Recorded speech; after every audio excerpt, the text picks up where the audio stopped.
Samajwadi party के ऊपर कई लोगों पर झूठे मुकदमे हैं और इतने झूठे मुकदमे हैं जिसकी आप कल्पना नहीं कर सकते। हमारी पार्टी के कई नेताओं पर, पार्टी के वरिष्ठ नेताओं पर लगातार भारतीय जनता पार्टी की सरकार में झूठे मुकदमे लगाए गए। मैंने कई बार प्रेस कॉन्फ्रेंस में इसका उदाहरण दिया कि एक जिला अधिकारी जो रामपुर के थे, वो आउट ऑफ स्टेट से आए थे, उन्हें अपना एक्सटेंशन चाहिए था। उन्होंने सरकार की पूरी मन मर्जी के साथ काम किया और न जाने कितने मुकदमे लगाए रामपुर में। एक आईपीएस एक दूसरे आईपीएस पर आरोप थे और इस बात का आरोप था, ये कोई पॉलिटिकल पार्टी का आरोप नहीं था। एक आईपीएस दूसरे आईपीएस पे आरोप लगा रहा था कि पैसे से पोस्टिंग हो रही है, पैसे से ट्रांसफर हुआ है। उस आईपीएस की जांच खत्म करने के लिए रामपुर भेजा गया। समाजवादी पार्टी पे पिछले 5 साल में सबसे ज्यादा झूठे मुकदमे अगर किसी ने लगाए तो भारतीय जनता पार्टी ने लगाए और उसी कड़ी में नाहिद हसन भी आते हैं। अखिलेश जी, आपके साथ में आज प्रसाद मौर्य साथ में ये अब्दुल्ला आजम मौजूद है। अब्दुल्ला आजम की मौजूदगी यहाँ पर किस बात का संदेश देती है? इसका मैसेज क्या है? पॉलिटिकल मैसेज इसका आपको क्या लग रहा है? ये तो आप बताएंगे। समाजवादी पार्टी के सभी नेता सदस्य यहां बैठे हैं। हमारे बाईं तरफ अब्दुल्ला है और उनके बाईं तरफ वो हैं जो यूथ नया हमें समर्थन दे रहे हैं। पर अभी ये जेल से रिहा होकर के आए हैं, काफी दिन जेल में रहना पड़ा, तो उसके बारे में कुछ आप कहेंगे? क्या कोई अन्याय? ये लड़ाई लगातार लड़नी पड़ेगी। इनको फंसाने में कांग्रेस बीजेपी दोनों एक थे। कांग्रेस भी थी। आप जानकारी कर लीजिए। इसलिए मैं चाहूंगा कि अगर बिजली पर रहेंगे तो ज्यादा आप जनता की मदद कर सकेंगे और मदद कर पाएंगे, क्योंकि मुझे लगता है कुछ साथी ऐसे हैं वो भी बिजली के कारखाने का नाम नहीं रटे हैं अभी तक। बताइए।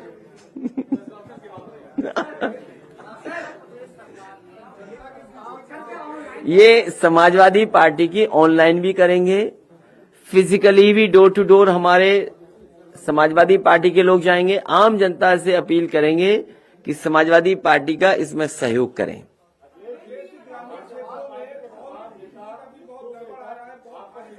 इसीलिए मैंने कहा कि ग्रामीण क्षेत्र में जिनके पास कनेक्शन है, बिजली नहीं आई, लेकिन पता नहीं मीटर की रफ्तार क्या थी। और अगर अभी और हाँ, ये बहुत अच्छी जानकारी दी इन्होंने। सरकार ने पिछले कुछ महीनों से बिजली का बिल नहीं भेजा है लोगों को, और बिल इसलिए नहीं भेजा है कि सरकार को यह पता है कि बिजली के बिल बड़े बड़े पैमाने पर लोगों को जाने हैं। जिन्होंने बिजली नहीं ली, जलाई नहीं, मीटर नहीं चले, उन पे हजारों के बिल आ रहे हैं। सरकार ने जानबूझ करके बिजली के बिल नहीं भेजे, क्योंकि बिजली का बिल भेज दिया तो जनता ऐसा करंट मारेगी, इनको इतना करंट लगेगा कि इनकी जमानतें जब्त हो जाएंगी। पहले हमारा कार्यक्रम ये चल रहा है 300 यूनिट का फ्री, और बिजली का उत्पादन उत्तर प्रदेश में कैसे बढ़े।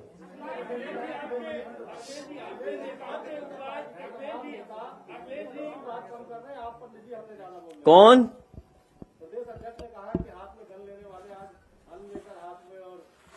कौन कह रहा है? उनका जवाब हमारे प्रदेश के अध्यक्ष देंगे। जो प्रदेश अध्यक्ष हैं उनका जवाब देंगे। और अगर उन्होंने अन्नदाताओं को आतंकवादी कहा, कौन नहीं जानता कि अन्नदाता को आतंकवादी नहीं कहा भारतीय जनता पार्टी के लोगों ने, तो फिर आतंकवादियों को अन्न क्यों खाते हैं? ये खाना छोड़ दें। और कम से कम भारतीय जनता पार्टी के लोग ये बताएं, किसी बात को कहने से पहले क्या उन्होंने अपने संकल्प पत्र में नहीं लिखा था कि 2022 तक किसानों की आय दोगुनी हो जाएगी? अभी भी जब चुनाव में जा रहे हैं, बहुत सारे चीनी मिलों ने किसानों के गन्ने का भुगतान नहीं किया है। पूरे उत्तर प्रदेश में धान की लूट हुई, पूरे उत्तर प्रदेश में जिन किसानों की फसल का नुकसान हुआ, चाहे ओलावृष्टि से या किसी कारण या जानवर से, अभी तक किसी को मुआवजा नहीं दिया गया, किसी की मदद नहीं की गई। और आज महंगाई के कारण किसानों की कमाई आधी हो गई है। तो ये इन सवालों का जवाब भारतीय जनता पार्टी कब देगी?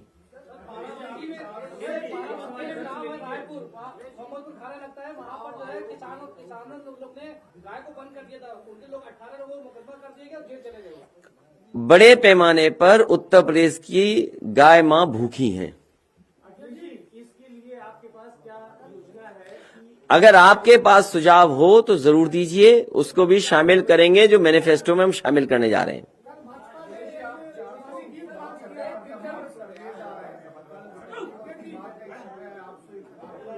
रिपब्लिक का सर्वे आया है तो इंटू 2 कर दो, तो कितनी हो गई सीटें बताओ? नहीं, अगर इंटू 2 किया, कितनी दी हमारी? तो लगता है इंटू 3 करना पड़ेगा। और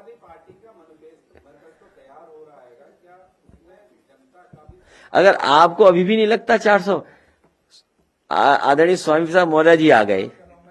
नहीं, वो जानते नहीं, रिपब्लिक वाले, वो रिपब्लिक वाले जानते नहीं हैं कि स्वामी प्रसाद मौर्य जी साथ आ गए, महान दल साथ है, ओम प्रकाश राजभर जी साथ हैं। उनके साथ कितना अन्याय हो रहा है अपना दल कृष्णा पटेल जी के साथ।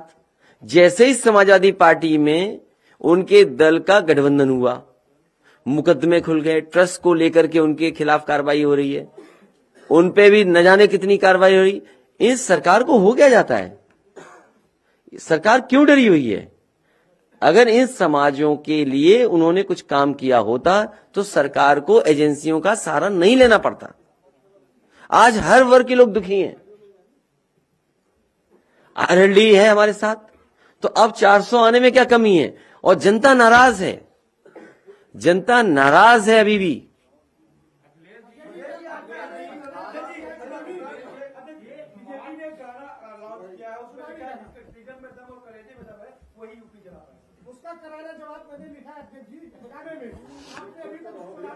लाइए अभी लॉन्च कर देंगे, लाइए। अच्छा, मेरे प्रेस के साथियों से निवेदन है, ये हर प्रेस कॉन्फ्रेंस में चाहते हैं इनका गाना लॉन्च हो जाए, इसलिए मैंने सुना नहीं है, मैंने देखा नहीं है, लेकिन अगर कोई आपको नाराजगी होगी तो इनसे हो। 4 साल के काले कारनामों को उजागर किया। अभी नहीं, लास्ट में, अभी नहीं। ये जो गाने बन रहे हैं,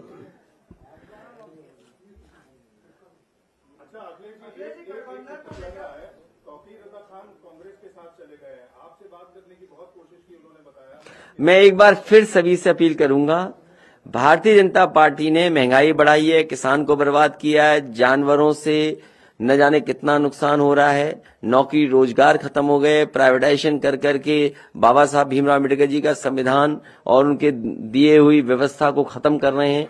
हर चीज बेची जा रही है, एयरपोर्ट बेचे जा रहे हैं, एयरपोर्ट पे जहां हवाई जहाज खड़े होते वो बिक रहा है, पानी के जहाज बिक गए, पानी का जहाज जहां खड़ा होता है बंदरगाह वो बिक गए, सभी संस्थाएं बिक रही हैं।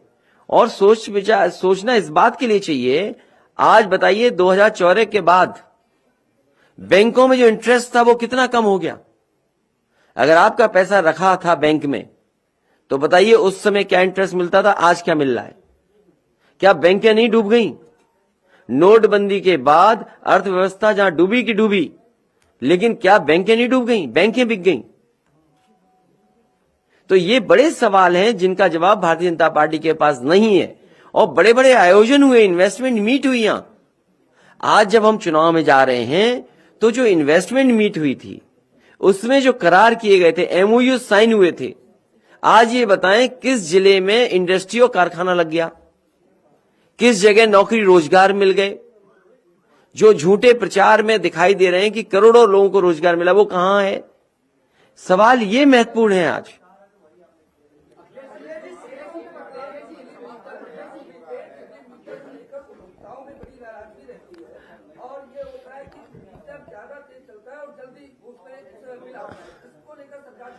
जो मीटर्स आए, मीटर्स की शिकायतें थी, मीटर्स वो होने चाहिए जो रेगुलेटर्स या रेगुलेशन अथॉरिटी है जो अप्रूव करे।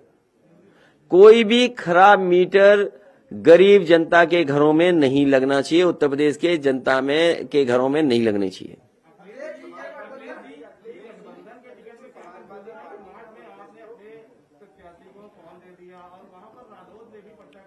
वो कुछ कंफ्यूजन था, वो कंफ्यूजन दूर हो जाएगा। नहीं, वो कंफ्यूजन किसी कारण था जो आपने पिछले प्रेस कॉन्फ्रेंस में सुना था, शायद आप भूल गए होंगे, उसी की वजह से ये हुआ।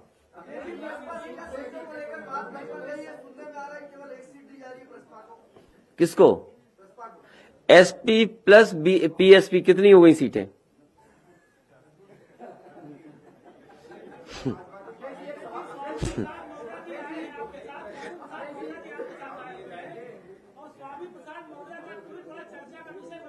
क्या ट्वीट है? उन्होंने कहा हम जिसके साथ जाते हैं वनवास हो जाता है, तो कितने साल का वनवास करेंगे वो? उनका नहीं, उनका करके आएंगे ना वनवास तो। जिसका साथ छोड़ते हैं उसका वनवास होता है। एक बात तो आपका साबित हो चुका है, अब दूसरी बात दोबारा भी साबित होगा 10 मार्च को। अखिलेश जी जो उत्तर प्रदेश सरकार ने एक प्रस्ताव भेजा है तैयार हो रहा है, अखिलेश जी वास्तव में क्या जनता से कुछ सुझाव लिए जाएंगे? यदि अगर लिए जाएंगे तो क्या माध्यम होगा, क्या प्लेटफॉर्म होगा जिसमें सुझाव उसमें शामिल हो सके? इधर लगातार सुझाव लिए गए थे और मैंने आपसे कहा कि जिस समय भारतीय जनता पार्टी का मैनिफेस्टो आएगा उसके बाद समाजवादी पार्टी का मैनिफेस्टो लाएंगे। और बहुत सारे सुझाव हमें समय समय पर मिले हैं, सोशल मीडिया के माध्यम से ही मिले हैं, हमारे शुभचिंतक हैं उन्होंने भी दिए हैं, समय समय पर किसान संगठन के लोग मिले हैं या और संस्थाओं के लोग मिले, उन्होंने भी बहुत महत्वपूर्ण सुझाव दिए हैं। बड़े पैमाने पे डॉक्टर्स मिले हैं, लगातार डॉक्टर्स भी संपर्क में, उन्होंने भी कुछ सुझाव दिए हैं। तो लगातार सुझाव समाजवादी पार्टी को मिले हैं, जिन्होंने दिए हैं उनके सुझावों को रखा है। और मैं फिर भी कहता हूं, अगर कोई सुझाव देना चाहता है तो आज इतने प्लेटफॉर्म्स हैं समाजवादी पार्टी के, मेरे पास भी है, इनबॉक्स भी बहुत सारे मैसेजेस मिले हैं। जैसी तारीखें चुनाव की घोषित हुई या पिछले 1 साल से लगातार लोग कुछ न कुछ सुझाव दे रहे हैं।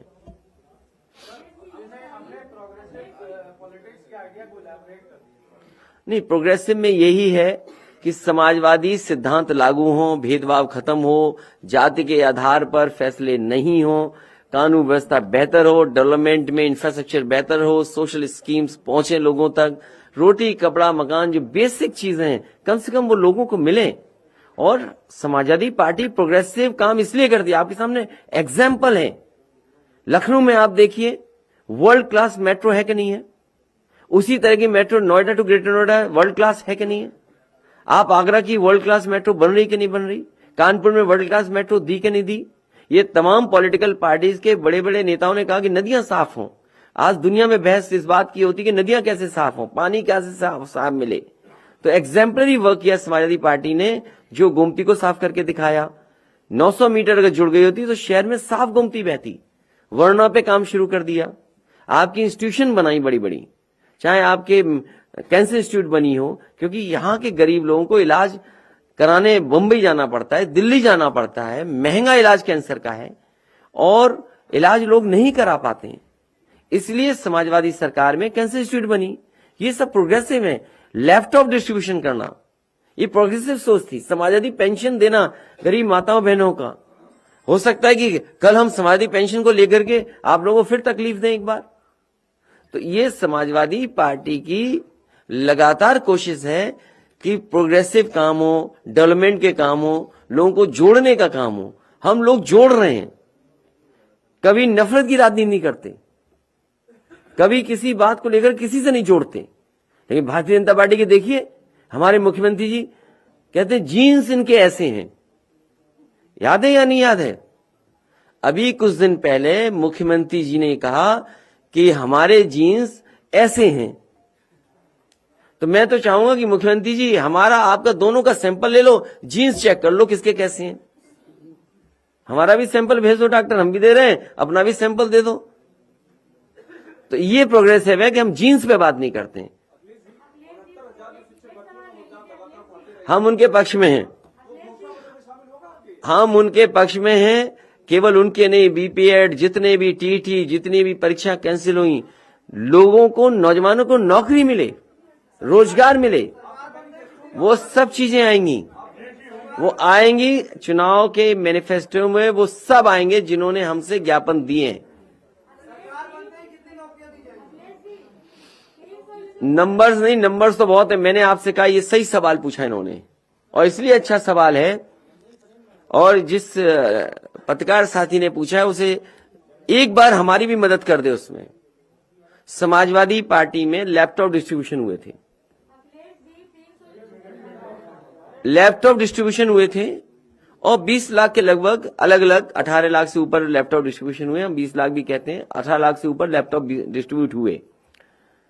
एक एक बच्चे के पास जाइए, आपको कहीं ना कहीं स्टोरी मिलेगी कि उस लैपटॉप से कितना उसको लाभ मिला, या पढ़ाई में मदद हुई, या उसने रोजगार कर लिया, नौकरी कर ली। और 2 प्रोजेक्ट मैंने कई बार कहे, और फिर कहता हूं, केवल 2 प्रोजेक्टों को उदाहरण देता हूं। जो एचसीएल लखनऊ में बना है, आज उसमें डायरेक्ट इनडायरेक्ट 4000 से ऊपर लोगों को नौकरी और रोजगार मिले। जो एचसीएल का लखनऊ का ट्रेनिंग इंस्टीट्यूट है, उसमें 4000 से ज्यादा डायरेक्ट इनडायरेक्ट लोगों को नौकरी मिलेगी और मिल रही है। अगर हम मेट्रो को देखें जो लखनऊ की है, उसमें 3000 डायरेक्ट इनडायरेक्ट नौकरी मिली है। कानपुर में जो शुरू हुई है मेट्रो, वो अभी हाल फिलहाल 1200 लोगों को डायरेक्ट इनडायरेक्ट नौकरी मिली है। तो 3 प्रोजेक्ट मैंने बताए। एचसीएल जो था, जिसको एक्सपेंशन दिया, जिसको बाबा मुख्यमंत्री खुद कहते हैं कि कभी कभी उन्होंने किया है, उसमें भी हजारों की संख्या में, मैंने किसी अधिकारी से बात नहीं की है, मैं वो भी जानकारी करूंगा और आपको बताऊंगा कि आखिरकार उस एक्सपेंशन से कितनी बिजनेस हुई या कितने लोगों को रोजगार और नौकरी मिली है। तो इसलिए हम कह रहे हैं कि जब लाखों लैपटॉप बांट सकते हैं, 18 लाख लैपटॉप दे सकते हैं, तो सोचो उससे नौकरी और रोजगार कितने लाख को मिली होगी। और इस सेक्टर को, आईटी और आईटी सर्विसेज कितना बड़ा ग्रो कर गया है सेक्टर, तब तो उसमें प्लान्ड वे में, अरे मैनिफेस्टो का इंतजार तो करो। पहले हम सब मिलकर सरकार हटाने बीजेपी की। अखिलेश जी, एक सवाल ओपी राजभर जी से कल हम लोग की बात हुई, उन्होंने बोला कि अभी भी वो चाहते हैं कि आजाद समाज पार्टी और चंद्रशेखर आजाद जो है वो साथ आए। इसको लेकर उन्होंने बोला था कि वो रात में आपसे बात करेंगे, तो कोई बात नहीं, उनका सुझाव कंसिडर करेंगे। और अभी बिजली पे कुछ पूछ लो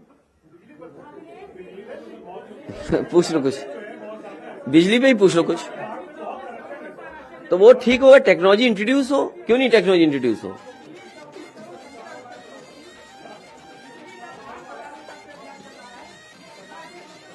क्या चीज?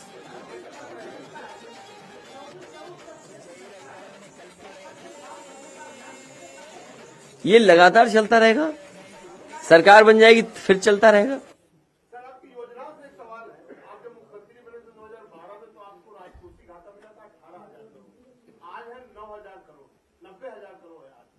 ये संसाधन कैसे कि एक विभाग का 90,000 पूरे बजट का? सरकार का राजकोषीय घाटा।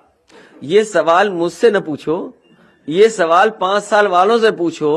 नहीं, वो नहीं पूछिए, अभी नहीं पूछिए हमसे। हाँ, आप बाबा मुख्यमंत्री पूछिए कि क्या करते रहे 24 घंटे, क्या काम किया आपने कि जो इतना घाटे से इतना घाटा कर दिया। कितना घाटा बताया आपने? हमारे में तो 9,000 करोड़ का, 18,000 करोड़ का था, आज कितना? मैं ऐसे पत्रकार साथी का धन्यवाद दूंगा जिन्होंने भारतीय जनता पार्टी की आंख खोल दी। 18,000 करोड़ था जब समाजवादी सरकार थी, उस समय वित्तीय घाटा, और अब 5 गुना कर दिया। तो ये बाबा मुख्यमंत्री डबल इंजन की सरकार क्या कर रही थी? उत्तर प्रदेश का खजाना क्यों बर्बाद कर दिया? आप बचत छोड़ के गए थे 28,000 करोड़, इनकी बचत 23,000 करोड़। तो अच्छी बात है, 5,000 करोड़ फिर उसमें चला गया। ये हम पे छोड़ो, कैसे लाएंगे? पहले सरकार बनाइए, उसके बाद करेंगे। अगर सब गणित अभी बता दें फिर कैसे कामयाब होंगे?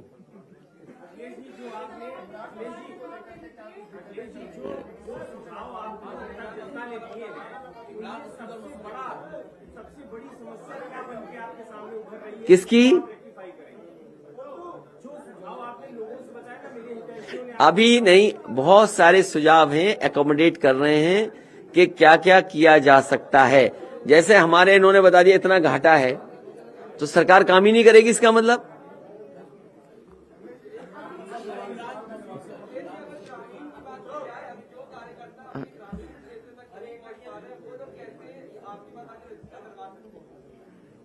जो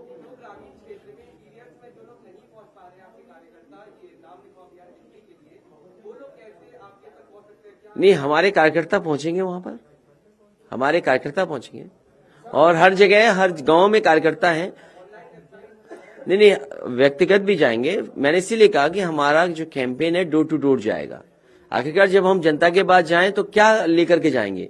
तो हमारे पास फॉर्म होगा, हमारे पास मान लीजिए व्हाट्सएप से जानकारी देने की व्यवस्था होगी। तो इसलिए हमारे फिजिकली भी लोग जाएंगे डोर टू डोर, फॉर्म भराने के लिए या जानकारी देने के लिए और जानकारी हासिल करने के लिए। डिजिटली हम लोग कनेक्टेड है। देखिए, आपसे जो बात कर रहे हैं ये भी डिजिटली कनेक्टेड है। सवाल आपके आ रहे हैं, लेकिन हमारे प्लेटफॉर्म से ये सब देख रहे हैं, सुन रहे हैं।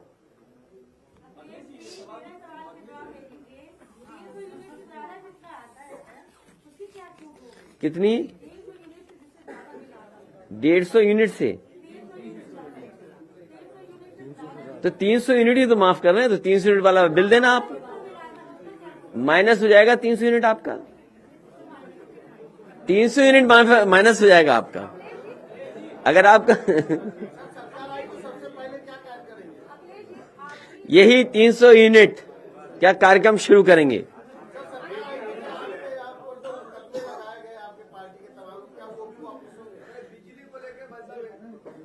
हाँ ठीक है, बिजली को लेके क्या चीज पूछिए पूछिए आप। ए रुक जाओ भाई,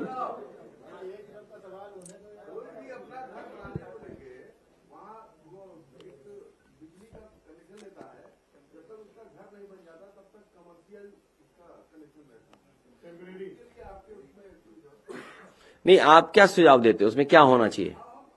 तो देखिए जो, हाँ ठीक है, ये अगर इस तरह का व्यवस्था कोई सुझाव होगी तो उसको शामिल करेंगे, सहूलियत दें कनेक्शन को लेकर के। और सुनने में एक चीज और आई है कि कॉमर्शियल को इंडस्ट्री मान लिया सरकार ने। तो अगर आप नंबर ऑफ इंडस्ट्रीज यूपी में जो लगी हैं वो कॉमर्शियल कनेक्शन से जोड़ दी उन्होंने, कि जितने कॉमर्शियल कनेक्शन होंगे वो मानते कि इतनी इंडस्ट्री है, इतने रोजगार होंगे, तभी वो आंकड़े दिखाई दे रहे हैं। हाँ, इंडस्ट्री के झूठे आंकड़े और उसके साथ रोजगार के आंकड़े। तो मीटर अच्छे लगाए जाएंगे न, मीटर ऐसे चलें या ठीक कंपनियां दें जो ठीक चलें, जो सवाल इनका था पहले।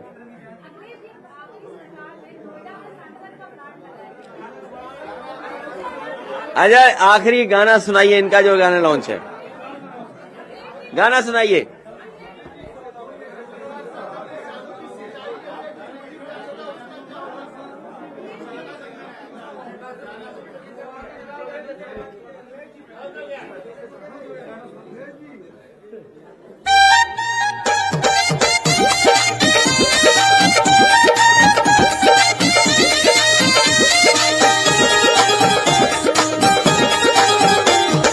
विजय रथ पर निकल पड़े हैं, विजय रथ पर निकल पड़े हैं यूपी के कर्णधार। सर पर टोपी लाल धरे हैं, मुख पर तेज अपार। विजय रथ पर निकल पड़े हैं